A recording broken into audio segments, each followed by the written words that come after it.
कर सके, जब ऐसी स्थिति परिस्थिति हमारे जीवन में न आ सके कि हम निर्विघ्न रूप से भगवान का मन लगाकर ध्यान भजन कीर्तन संकीर्तन कर सके, तो हमें भगवान से कहना चाहिए कि भगवान मैं इस माया के संसार में फंस गया हूँ, अब सांझ भई घनश्याम, वृद्धावस्था आ गई है और मैं समय नहीं निकाल पाया, मैं तुमको ढूंढूं, तुमको सुनूं, तुम्हारा भजन करूं, तो ऐसा करो अब तुम ही मुझे ढूंढो। तो भगवान अहम भक्त पराधीना, भगवान कहते हैं कि मैं भक्तों के पराधीन रहता हूं, मैं भक्तों के अनुसार चलता हूं। और भगवान इतने दयालु है, इतने कृपालु है, ये अपन उनके साथ प्रेम भी कर सकते हैं और झगड़ा भी कर सकते हैं। भगवान हनुमान को भी मिले हैं और भगवान रावण को भी मिले हैं।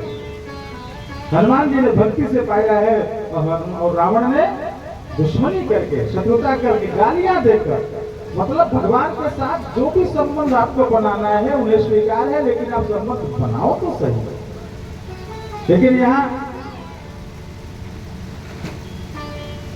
इस कलिकाल की इतनी कृपा है, इस कलिकाल की हम सब पर इतनी कृपा है कि कभी कभी 24 घंटे, 48 घंटे, 72 घंटे, एक सप्ताह, एक महीना बीत जाता है, हम लोग भगवान का नाम एक बार भाव से नहीं ले पाते।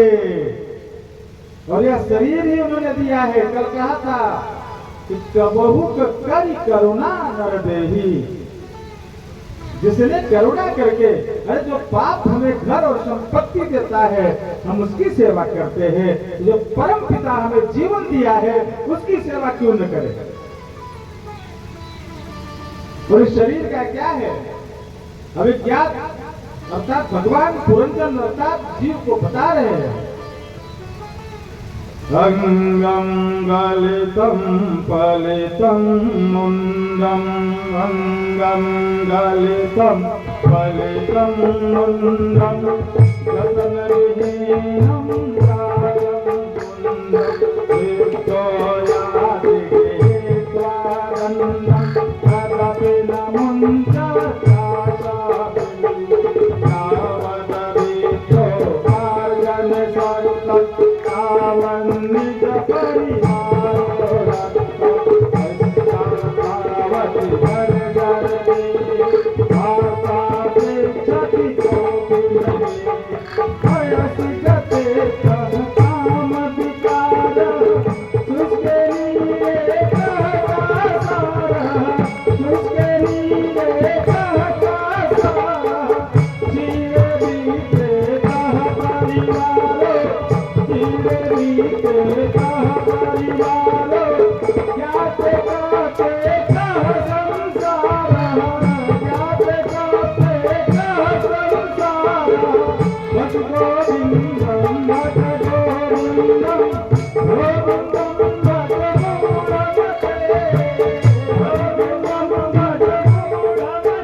ये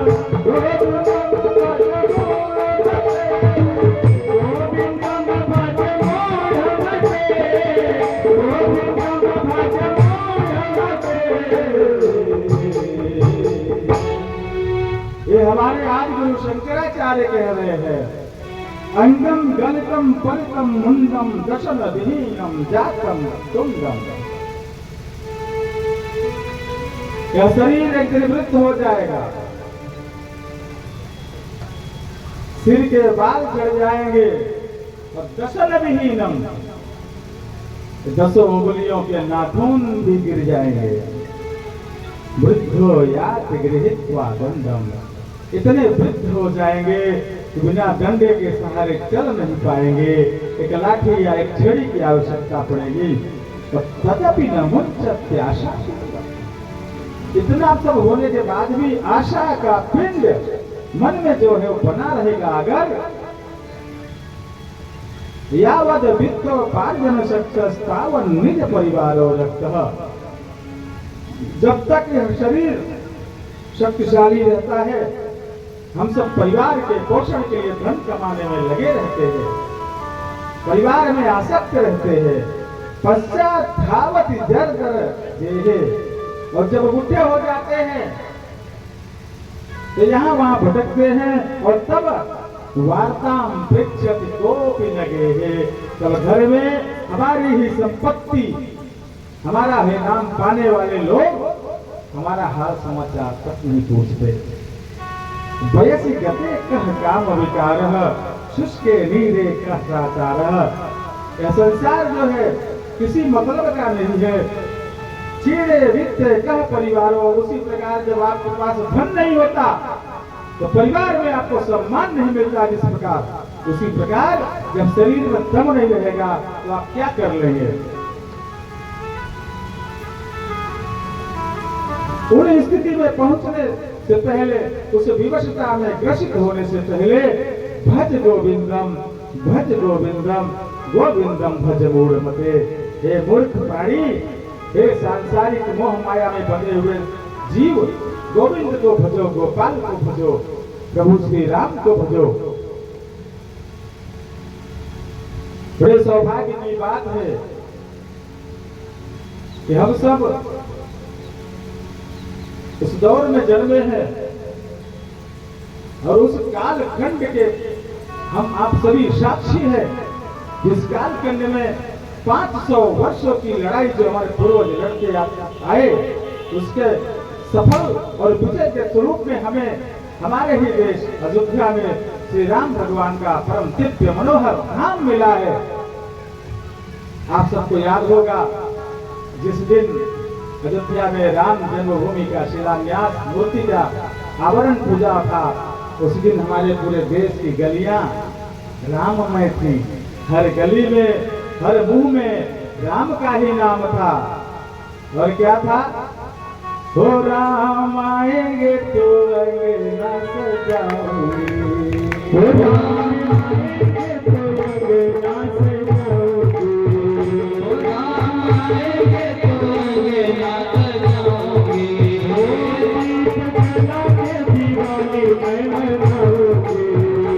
दीप जला के दीवाने में मनाओगे, मेरे झोपड़ी के भाग रात टूटे जाएंगे राम आएंगे, मेरे झोपड़ी के भाग रात टूटे जाएंगे राम आएंगे, राम आएंगे आएंगे राम आएंगे, राम आएंगे आएंगे राम आएंगे, मेरी झोपड़ी के भाग रात टूटे जाएंगे राम आएंगे, मेरे झोपड़ी के भाग रात टूटे जाएंगे राम आएंगे, राम आएंगे आएंगे राम आएंगे, राम आएंगे आएंगे राम आएंगे, मेरी झोपड़ी के भाग रात टूटे जाएंगे राम आएंगे, मेरे झोपड़ी के भाग रात टूटे जाएंगे राम आएंगे, राम झूलेंगे तो पहले ना झुलाओगे, झूलेंगे तो पलना झूलाओगे, राम झूलेंगे तो पलना झूलाओगे, राम झूलेंगे तो पलना झूलाएंगे, मीठे मीठे में तो भजन सुनाएंगे, मीठे मीठे में तो भजन सुनाऊंगा, मेरी जिंदगी के सारे दुख बीते जाएंगे, राम आएंगे, मेरी जिंदगी के सारे दुख बीते जाएंगे, राम आएंगे, राम आएंगे, राम आएंगे, मेरे जीवन के भाग आज खुल जाएंगे, राम आएंगे, मेरे झोपड़ी के भाग खुल जाएंगे, राम आएंगे, मैं तो रुचि रुचि भोग लगाओगे, मैं तो रुचि रुचि भोग लगाऊंगी, मीठे मीठे मेरे प्रभु को बुलाऊंगा, मीठे मीठे प्रभु को खिलाऊंगा, राम कृपा से भाग मेरे खुल जाएंगे, राम आएंगे, प्रभु कृपा से भाग मेरे खुल जाएंगे, राम आएंगे, मेरे झोपड़ी के भाग आज खुल जाएंगे, राम आएंगे, मेरे झोपड़ी के भाग आज खुल जाएंगे, राम आएंगे, राम आएंगे, राम आएंगे, श्याम रामचंद्र की। और आज उस घटना से जुड़ा हुआ आज एक बहुत महान दिन है।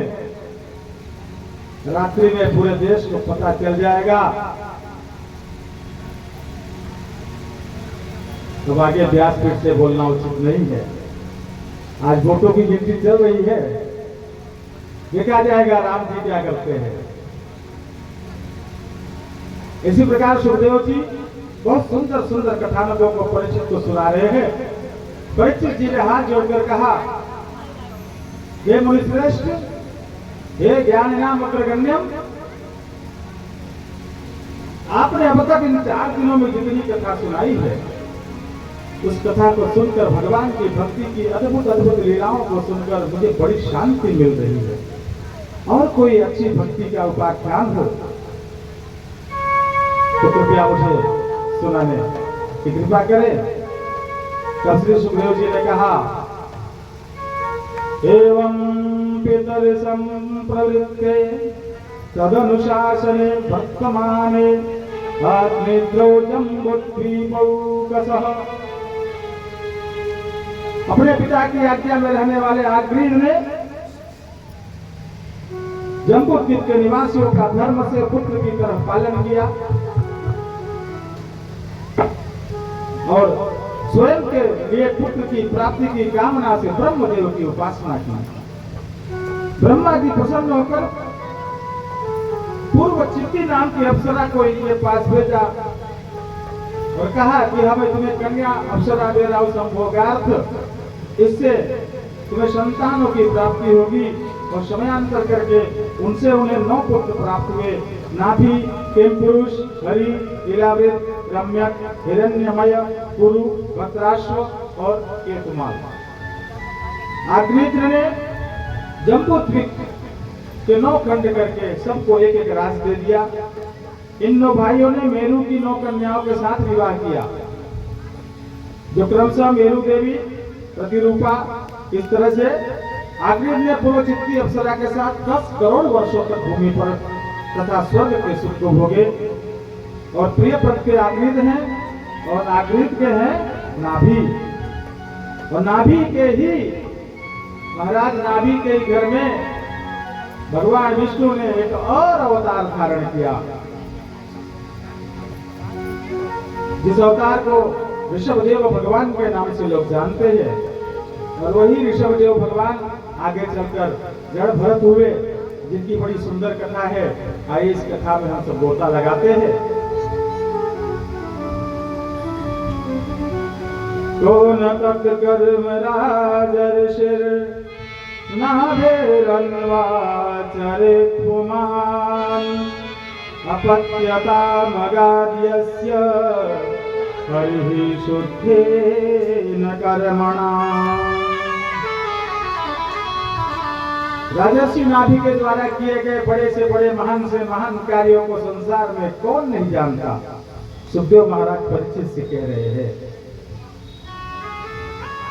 जिनके यज्ञ को जो पुत्र प्राप्ति के लिए किया गया था, ऋतुजों ने किया तो भगवान प्रसन्न होकर आए।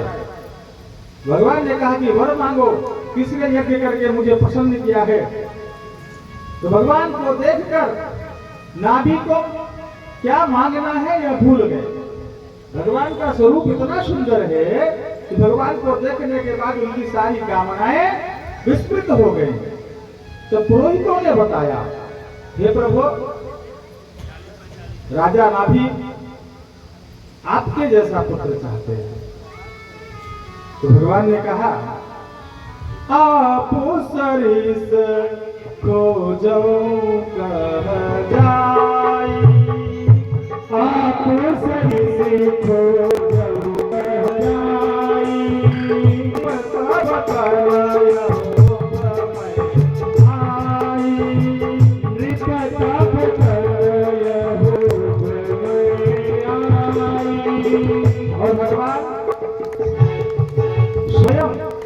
मेरु देवी के उदर से ऋषभ देव के नाम पर अवतार लिए। प्रेम से बोले ऋषभ देव भगवान की जयकार लाया करिए, जयकारा में कंजूसी मत किया करिए, नहीं तो 10-12 को माइक हम वहां भी रखवा देंगे। और आप लोग अगर बोलेंगे ना तो यहाँ ये सक्षम है माइक, आकर्षित करेगा आपकी ध्वनि को और सबको पता चलेगा कि बबली गांव में भगवान की अमृत कथा का आयोजन चल रहा है, जिसमें सभी लोग बड़े भाव से कथा सुनते हैं और भगवान का जयकारा खुले मन से लगाते हैं। तो जयकारा लगाने में कंजूसी आज से कौन मानता। वृद्ध बच्चे युवा स्त्री पुरुष सभी लोग खुलकर भगवान का जयकारा लगाया करें। जयकारा लगाने से हमारा शरीर स्वस्थ होता है, क्योंकि जब हम जय बोलते हैं तो आवाज रीढ़ से निकलती है, रीढ़ की हड्डियों से निकलती है, और जिसकी रीढ़ की मजबूत होती है उसका सब कुछ मजबूत होता है। प्रेम से बोलिए सियावर रामचंद्र की जय हो।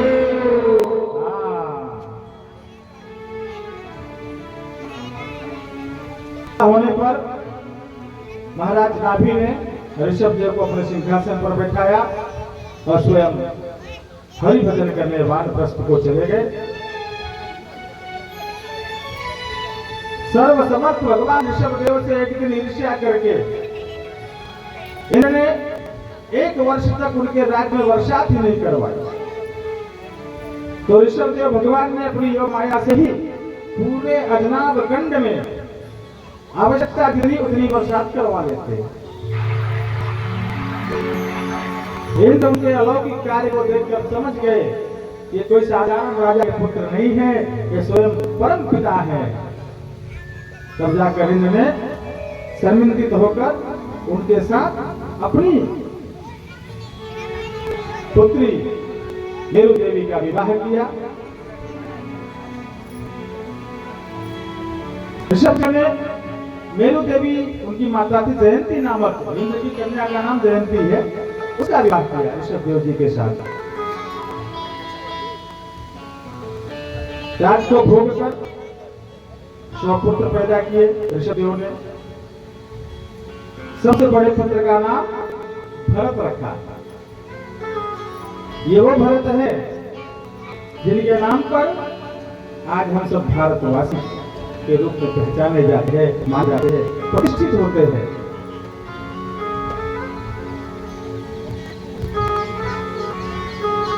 महाराज ने अपने 81 पुत्रों को ऋत्विज ब्राह्मणों का शिक्षा देकर उन्हें एक यज्ञ कराने के लिए भेजा और बाकी बच्चों को बैठा कर एक ऋषभदेव भगवान उनको प्रवचन देने लगे। नायम देहो देह भाजाम लोके कष्टान कामानर्हत बिन्भुजाम ये हे पुत्रों, यह संसार इस शरीर के द्वारा काम, लोभ, मोह भोगने के लिए भगवान ने नहीं यह शरीर दिया है, क्योंकि शरीर तो विष्ठा खाने वाले वराह को भी पसंद है। फिक्स होते हैं ना, वो विष्ठा खाते हैं। विष्ठा मतलब फिक्स क्या खाता है आप सब जानते होंगे। विष्ठा भी आपको बोलना अच्छा नहीं, जीवा गंदी हो जाएगी। तो शरीर तो विष्ठा भोजी सुअर को भी पसंद होता है, इसलिए शरीर से प्रेम नहीं करना चाहिए। यदि मानव जीवन मिला है तो विश्व का चिंतन छोड़कर भगवान का चिंतन करना चाहिए, उनके लिए तपस्या करनी चाहिए। यह ऋषभ भगवान अपने सभी बच्चों को शिक्षा दे रहे हैं। आजकल की तरह के पहले पिता नहीं होते थे। आजकल तो पिता अपने संतान को इतनी शिक्षा देते हैं कि कैसे कमाओ, कैसे पेट भरो, कैसे घर बनाओ, कैसे संपत्ति खरीदो। पहले के पिता अपने बच्चों को ज्ञान सिखाते थे, ज्ञान की शिक्षा देते थे कि कैसे हमारा कल्याण होगा। देवदे बंध मोक्षाया न ममेति ममेति च ममेति बन्ध्यते जन्तुर न ममेति प्रमुच्यते। गरुड़ पुराण में कहते हैं कि बंधन और मोक्ष के दो ही पद हैं। मेरा नहीं है, यह मोक्ष है, और यह सब मेरा है, यही बंधन है। बहुत सूक्ष्म अंतर है मोक्ष और बंधन में। सब मेरा है या बंधन में पड़ गए आप, भगवान को भूल जाएंगे, ये कुछ नहीं मेरा है, सब उनका ही है, तो वो मोक्ष का विचार है। इसलिए हमें जीवन में जो भी मिले, घर, परिवार, सम्मान, संपत्ति, संतान, सब भगवान की कृपा मानकर जीना चाहिए, भगवान का धन्यवाद करते रहना चाहिए। जबकि हम करते क्या है, जब हम पर दुख आता है तो हम भगवान को दोष देते हैं, लेकिन जब हम सुखी रहते हैं तो भगवान को धन्यवाद नहीं करते। राधे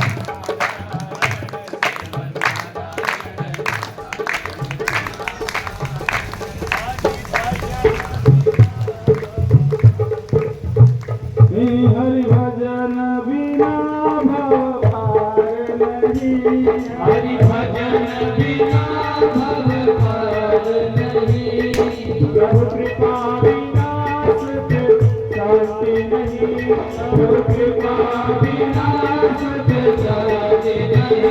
श्रीमन नारायण नारायण नारायण, श्रीमन नारायण नारायण नारायण, श्रीमन नारायण नारायण नारायण। प्रेम से बोलिए कृष्ण कन्हैया लाल की जय। मन के मते न चालिए, मन के मते अनेक, जो मन को वश में करे वो साधु कोई एक। हर मन मतंग माने नहीं, जब तक खता न खाए। जैसे विधवा स्त्री गर्भ रहे पछताए।